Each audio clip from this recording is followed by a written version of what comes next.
हर हर महादेव संग गौरा पार्वती। कैसे हैं आप लोग?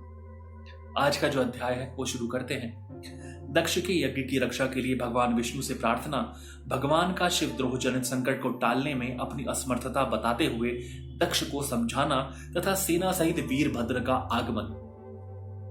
दक्ष बोले, देव देव हरे विष्णु दीन बंधु कृपा निधि, आपको मेरी और मेरे यज्ञ की रक्षा करनी चाहिए। प्रभु, आप ही यज्ञ के रक्षक हैं, यज्ञ ही आपका कर्म है और आप यज्ञ स्वरूप हैं। आपको ऐसी कृपा करनी चाहिए जिससे यज्ञ का विनाश ना हो। ब्रह्मा जी कहते हैं, मुनीश्वर, इस तरह अनेक प्रकार से सादर प्रार्थना करके दक्ष भगवान श्री हरि के चरणों में गिर पड़े। उनका चित्त भय से व्याकुल हो रहा था। तब जिनके मन में घबराहट आ गई थी, उन प्रजापति दक्ष को उठाकर और उनकी पूर्वोक्त बात सुनकर भगवान विष्णु ने देवाधिदेव शिव का स्मरण किया। अपने प्रभु एवं महान ऐश्वर्य से युक्त परमेश्वर शिव का स्मरण करके शिव तत्व के ज्ञाता श्री हरि दक्ष को समझाते हुए बोले। श्री हरि ने कहा, दक्ष, मैं तुमसे तत्व की बात बता रहा हूं, तुम मेरी बात ध्यान देकर सुनो। मेरा यह वचन तुम्हारे लिए सर्वथा हितकर तथा महामंत्र के समान सुखदायक होगा। दक्ष, तुम्हें तत्व का ज्ञान नहीं है, इसलिए तुमने सबके अधिपति परमात्मा शंकर की अवहेलना की है। ईश्वर की अवहेलना से सारा कार्य सर्वथा निष्फल हो जाता है। केवल इतना ही नहीं, पग पग पर विपत्ति भी आ जाती है। जहां अपूज्य पुरुषों की पूजा होती है और पूजनीय पुरुषों की पूजा नहीं की जाती, वहां दरिद्रता, मृत्यु तथा भय, ये तीन संकट उत्पन्न होते हैं। इसलिए संपूर्ण प्रयत्न से तुम्हें भगवान वृषध्वज का सम्मान करना चाहिए।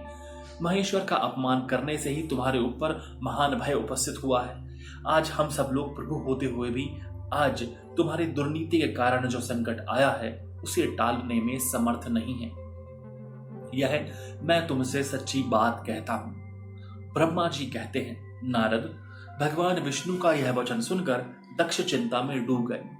उनके चेहरे का रंग उड़ गया और वे चुपचाप पृथ्वी पर खड़े रह गए। इसी समय भगवान रुद्र के भेजे हुए गणनायक वीरभद्र अपनी सेना के साथ यज्ञ स्थल में जा पहुंचे। वे सब के सब बड़े शूरवीर, निर्भय तथा रुद्र के समान ही पराक्रमी थे। भगवान शंकर की आज्ञा से आए हुए उन गणों की गणना असंभव थी। वे वीर शिरोमणि रुद्र सैनिक जोर जोर से सिंहनाद कर रहे थे। उनके उस महानाद से तीनों लोक ढक गए। आकाश धूल से ढक गया और दिशाएं अंधकार से आवृत हो गई।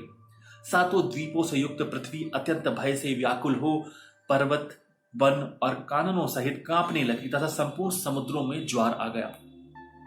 इस प्रकार समस्त लोगों का विनाश करने में समर्थ उस विशाल सेना को देखकर समस्त देवता आदि चकित हो गए। सेना के उद्योग को देखकर दक्ष के मुंह से खून निकल आया।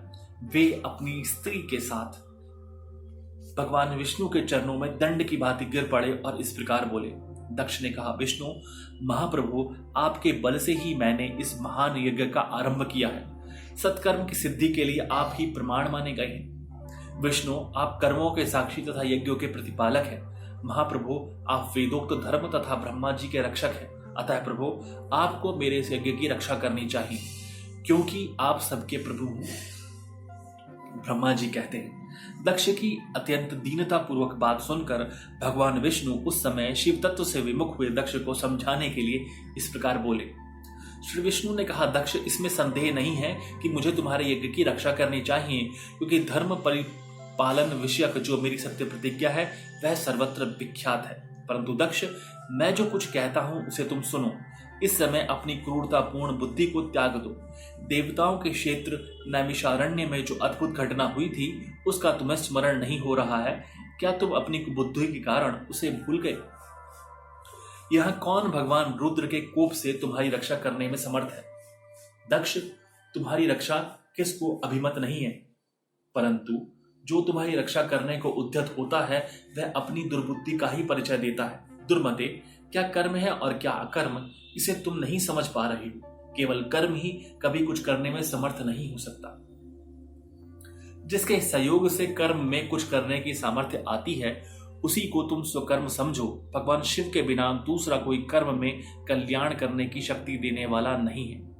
जो शांत हो, ईश्वर में मन लगाकर उनकी भक्ति पूर्वक कार्य करता है, उसी को भगवान शिव तत्काल उस कर्म का फल देते हैं।